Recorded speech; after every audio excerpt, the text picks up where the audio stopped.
Dad, they're emptying my desk. Claire's voice was so quiet, I almost thought I had heard her wrong. Behind her, I could hear drawers opening and papers being moved. Claire, what happened? There are 2 police officers here. I stopped. Then she said it. Derek told them I stole $86,000 from the scholarship fund. Claire had spent 12 years helping families find after-school programs, emergency grants, summer meals, and scholarships they could never have afforded on their own. For the last 4 years, she had been director of programs and grants at the community center. Large scholarship disbursements required a second program approval, and Claire was one of the people authorized to give it. Now someone was claiming she had used that authority to steal money from the same children she served. Did you approve that transfer? No. Are you certain? Yes. Then don't start guessing out loud. I heard her breathe. They have my name on the authorization. I'm coming. The center was 15 minutes from my house. When I arrived, Claire was sitting alone in the conference room. Her employee badge lay on the table. Her office door stood open across the hall. 2 desk drawers had been pulled out and placed on the floor. One officer was taking notes while another stood beside Claire's center-owned laptop. A facilities assistant named Luis Moreno was near the security office with a ring of keys in one hand. Claire looked at him. Luis lowered his eyes. I noticed. I had no idea yet whether it meant anything. Derek Voss stepped toward me before I reached Claire. He wore a navy jacket, with the sleeves rolled once at the wrist. He looked like a man carrying a burden he had never asked for. Henry, he said, I'm sorry you had to come down here. What happened? 4 nights ago, $86,000 left the scholarship account. The transfer was approved through Claire's user profile. And tonight you called the police. The board reported the suspected loss. I looked toward the officers. One of them must have heard us. He stepped closer. Mr. Lawson, your daughter is not under arrest. We're taking a preliminary report from the center. The laptop belongs to the organization, and they've agreed to preserve it while the records are reviewed. Claire had not been charged with anything, but everyone in that building had seen the police walk into her office. Derek lowered his voice. I'm trying to keep this from becoming worse for her. How? If Claire steps aside voluntarily, I can ask the board to keep her name out of any public statement while the review continues. What does steps aside mean? Resigns. She resigns tonight? It may prevent unnecessary damage. To whom? His expression tightened for the first time. This fund pays for tutoring, summer programs, and college application fees. If donors lose confidence, children suffer. I have to protect the organization. Every word sounded responsible. Before anyone had established what happened, Derek had already placed Claire on one side of the story and the children she served on the other. I went into the conference room. Claire stood. Dad, I didn't do this. I know what you told me. They have an internal report. We'll read it. My account is on it. We'll read that too. The board chairman entered with a temporary suspension notice. Claire's building access was disabled. Her work email was locked. She was instructed not to contact staff while the review continued. When we crossed the lobby, several people looked away. In the parking lot, Claire stopped beside my truck. They looked at me like I stole from children. What if everybody believes him? Tonight, we don't work on everybody. She looked at me. We work on what happened. Back at my house, I took a faded blue tin box from the cabinet above the old writing desk. My wife, Margaret, had kept family papers in it for years. Insurance receipts, warranty cards, school forms. After she died, I never emptied it. A square of yellow paper was still taped inside the lid in her handwriting. Keep what matters. Claire touched it. I forgot Mom wrote that. I didn't. I placed the suspension notice inside and opened a legal pad. What do you still have? Claire pulled out her phone. Screenshots. A donor report. A few messages. Then she stopped. I emailed Derek 3 days ago. When? The morning after, I noticed the transfer. The $86,000 had moved 4 nights before her suspension. Claire had seen the transaction the next morning, while reviewing scholarship balances. "What did you tell him?" "That I wouldn't sign the quarterly report until he explained where the money went." "Did he answer?" "No." I wrote down the time and date. "What does tonight's internal report say?" "That management discovered the irregularity tonight." I looked at her. "So you raised it in writing 3 days before Derek says the center discovered it." Claire went still. If she had been trying to hide $86,000, Derek's timeline already had a problem. She was the first person who had put the missing money in writing. The next morning, the community center released a statement. It did not name Claire. It did not have to. A senior employee had been suspended while the center investigated possible misuse of scholarship funds. Then came the sentence people remembered. "Our first responsibility is to the children and families who trusted us." Claire read it twice. "They're making it sound like I betrayed those kids." Her phone kept lighting up. A parent asked whether she was all right. Another asked if the rumors were true. One coworker saw Claire's message and never answered. Before 9, someone on a local community page had posted her name. A stranger called her a thief. Claire pushed back from the table. "I'm not sitting here while he does this." "What are you going to do?" "Tell people what happened."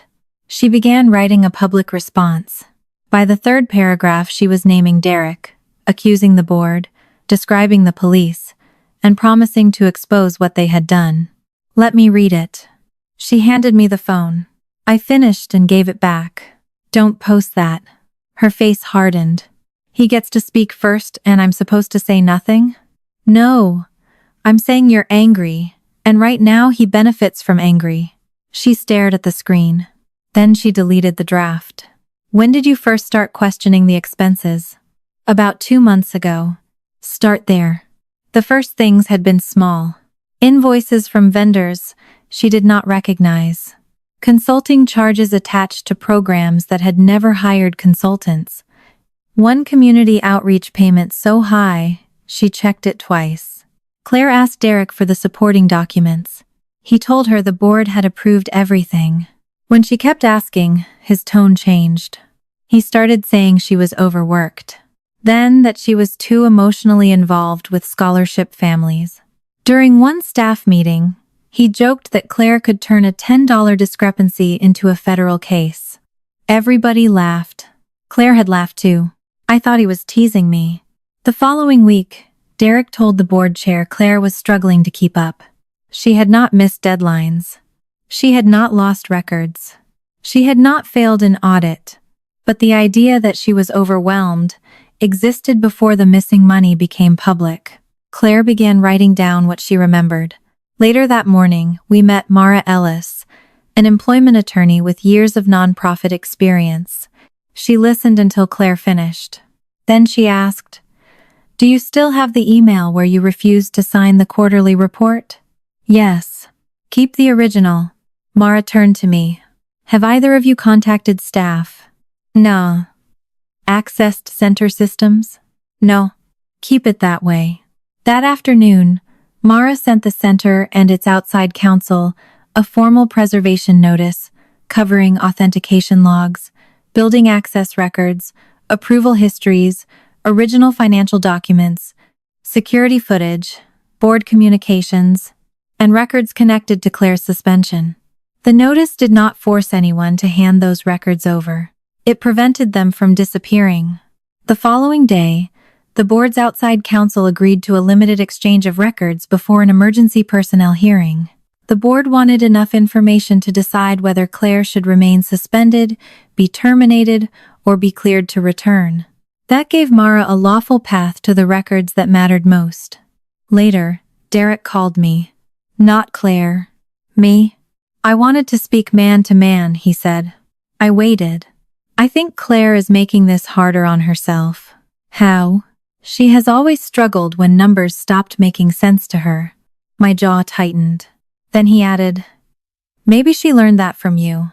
It was just enough to invite me to give him something ugly back. I did not. "If you keep interfering," he said, "you may make it impossible for me to protect her." I looked at Margaret's blue box. Are you finished? A short silence. For now. He hung up. Claire had heard enough from the doorway to know what happened. That's all you're going to say? I wrote down the time, and the words I remembered. That's all I need to say. Then I sent the note to Mara. Over the next several days, the center released the first batch of records.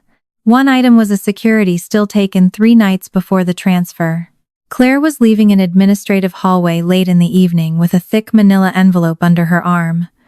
Derek's internal summary treated the image as evidence that she had removed scholarship records after hours. Claire stared at it. What was in the envelope? I asked. I don't remember. Think about that night. She kept looking. Then her expression changed.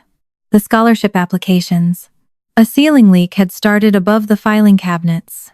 Claire had moved the active applications into the locked records room before they were damaged. Does that room use badge access? Yes. Mara requested the corresponding access record under the board council's limited production agreement. The log showed Claire entering the records room with the envelope and leaving less than 2 minutes later without it. The photograph was real.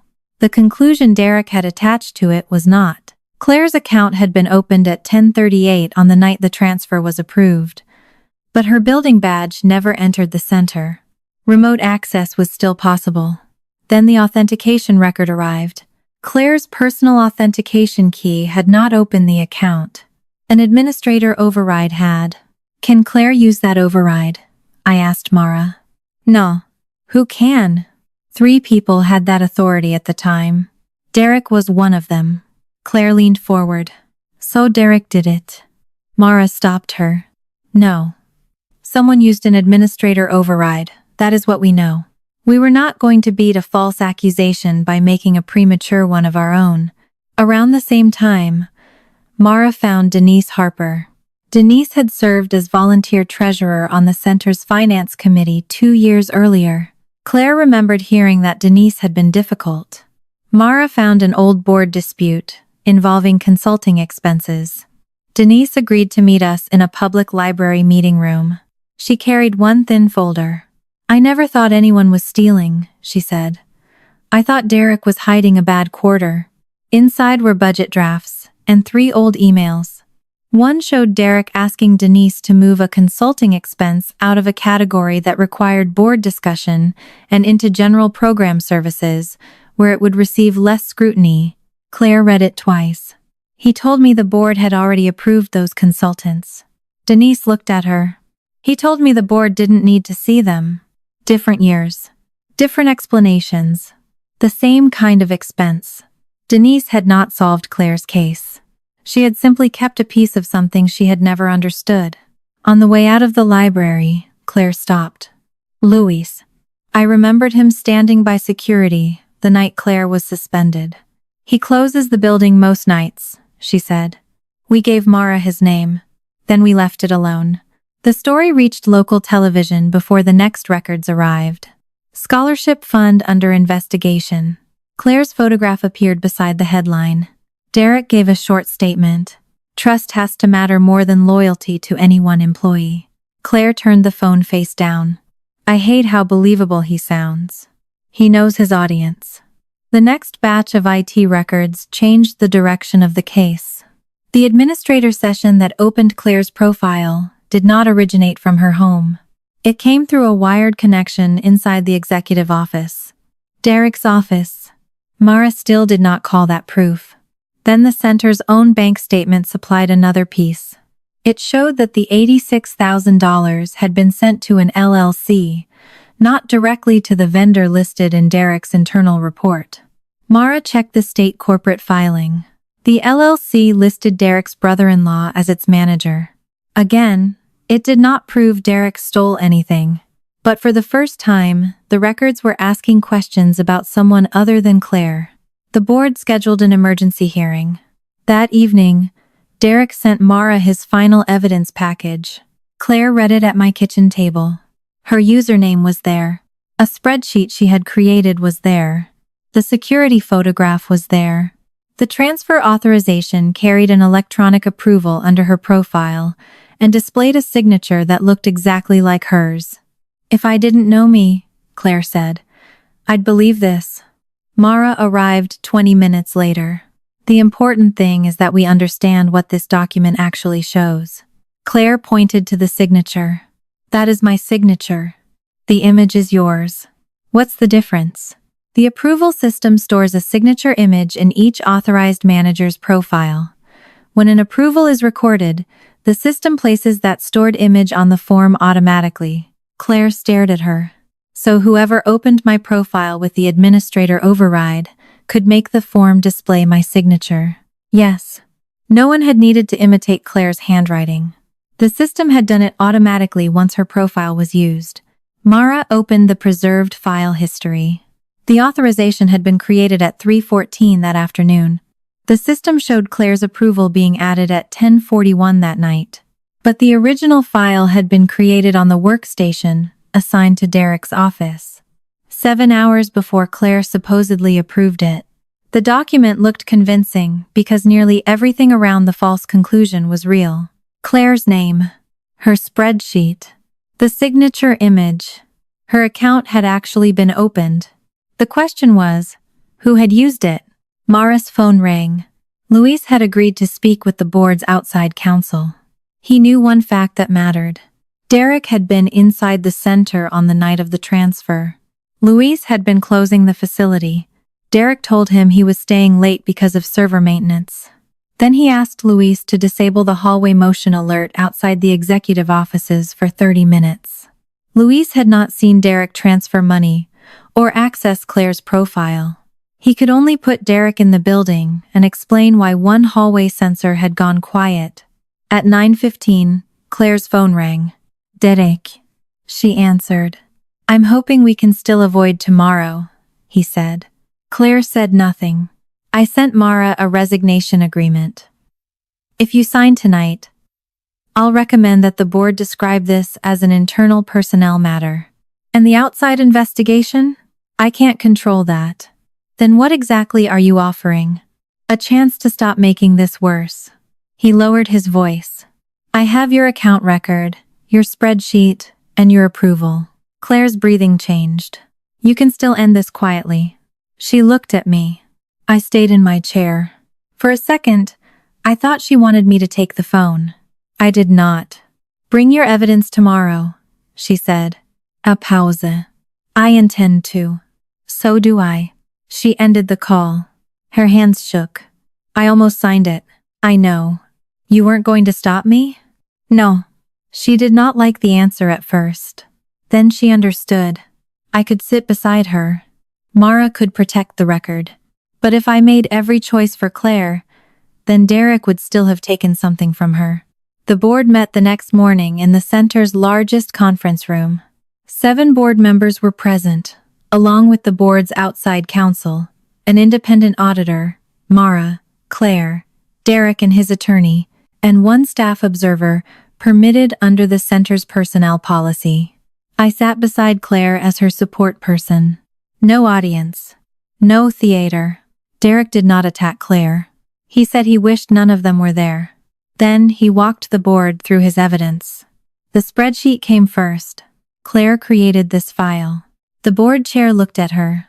Is that correct? Yes. Next came the account record. This is your username? Yes. Then the security photograph. Finally, the authorization. Claire's name appeared at the bottom. Her stored signature image sat beneath it. Does that look like your signature? Claire looked at the page. Yes. Derek folded his hands. For a few seconds, his story worked. Claire had created the spreadsheet. Her account had been opened. Her signature image appeared on the approval. The photograph was genuine.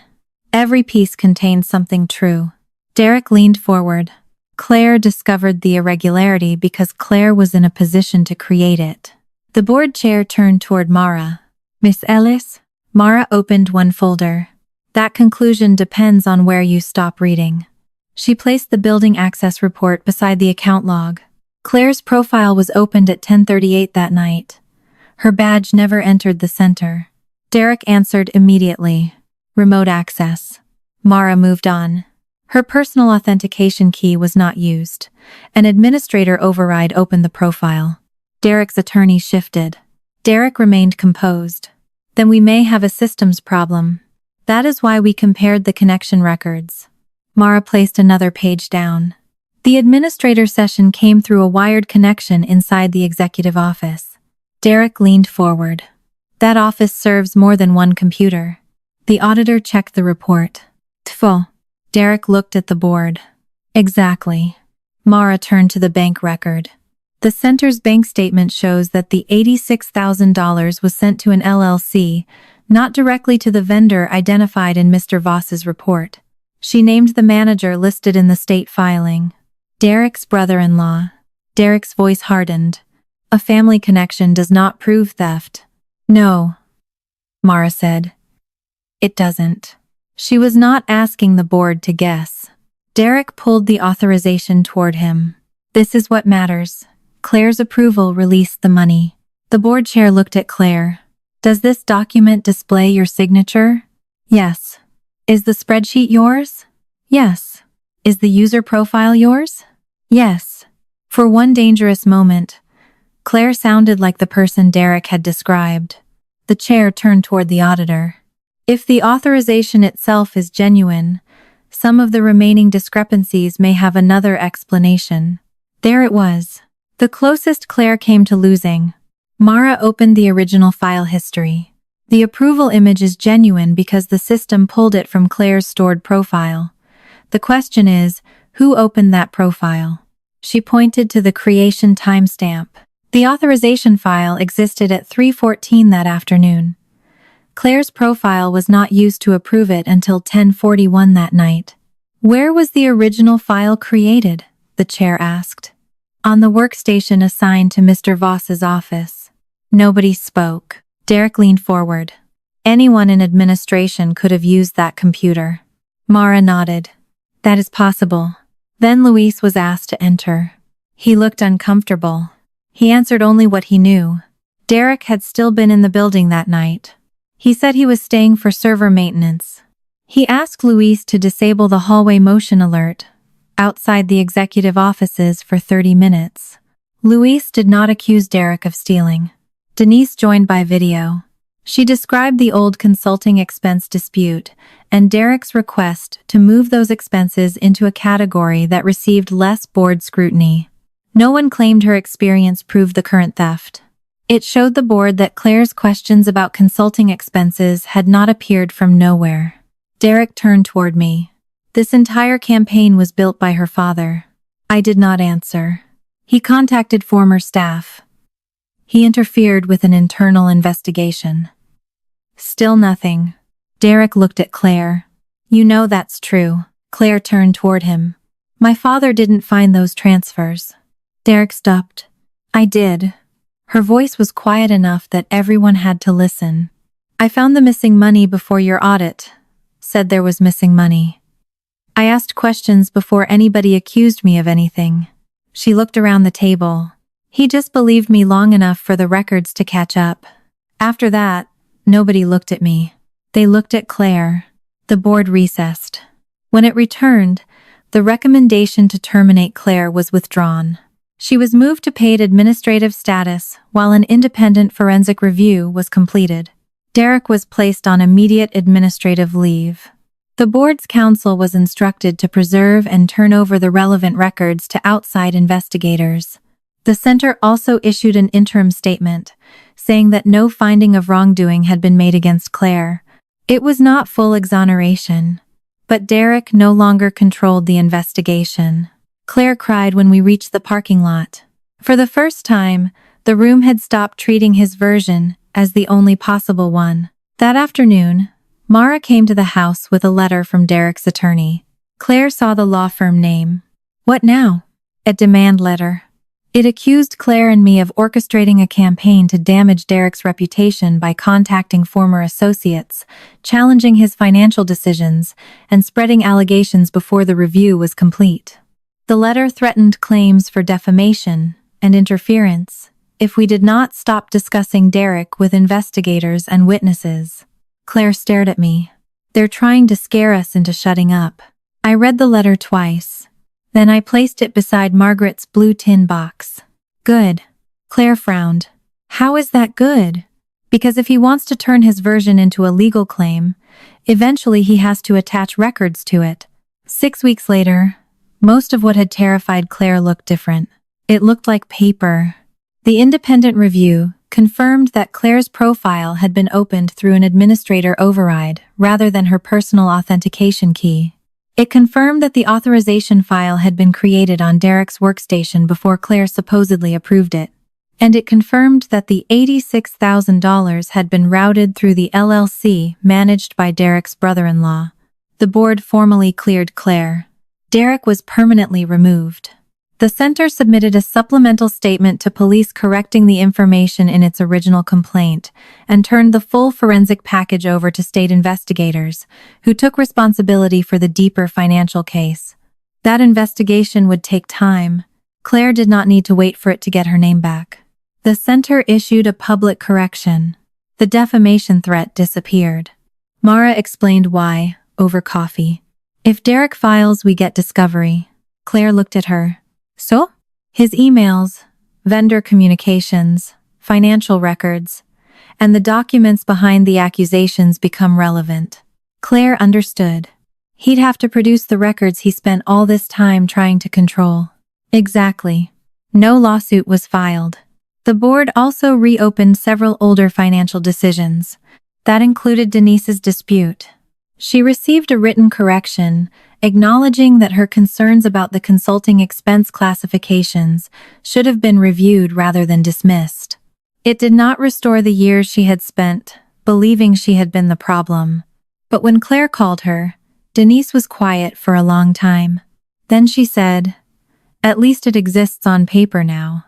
A week later, the board asked Claire to return as Director of Programs and Grants. She did not say yes immediately. She asked for a meeting. Then she brought conditions. Large transfers would require 2 independent approvals. Quarterly finances would receive outside review. Employees reporting financial concerns would have access to a confidential channel outside the executive chain. Board members would receive original financial records, rather than summaries controlled by one executive. The board agreed. Only then did Claire return. She came by my house after the meeting. I was replacing a kitchen cabinet hinge when she walked in. "You're going back." "I am." "You sure?" "Yes." I put down the screwdriver. "For a while," she said. "I thought you were going to fix everything." I laughed. "So did I."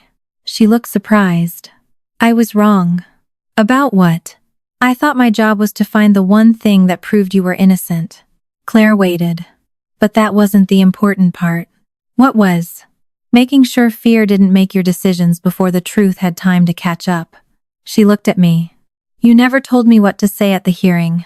"No. You barely spoke." "That was harder than it looked." She smiled.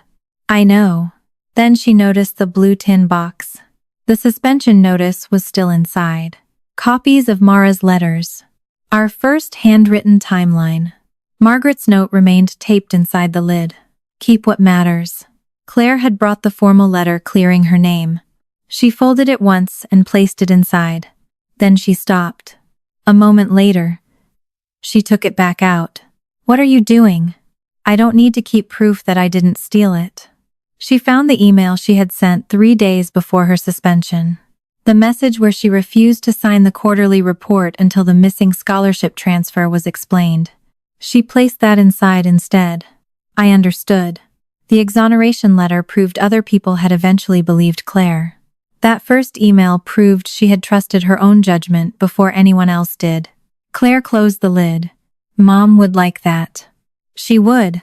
For most of my life, I thought truth carried enough weight on its own. Age taught me otherwise. A lie told first can move faster. A powerful person can make doubt sound responsible. And fear can convince decent people that silence is safer than being misunderstood. Truth sometimes needs time. It needs records that survive the first version of the story. I looked at Margaret's blue box between us. The truth did not save my daughter because it was loud. It saved her because, this time, we kept it long enough to be heard. If this story stayed with you, remember this. When something important does not add up, keep the record and keep asking the question. And if you want more stories like this, subscribe and stay with me for the next one.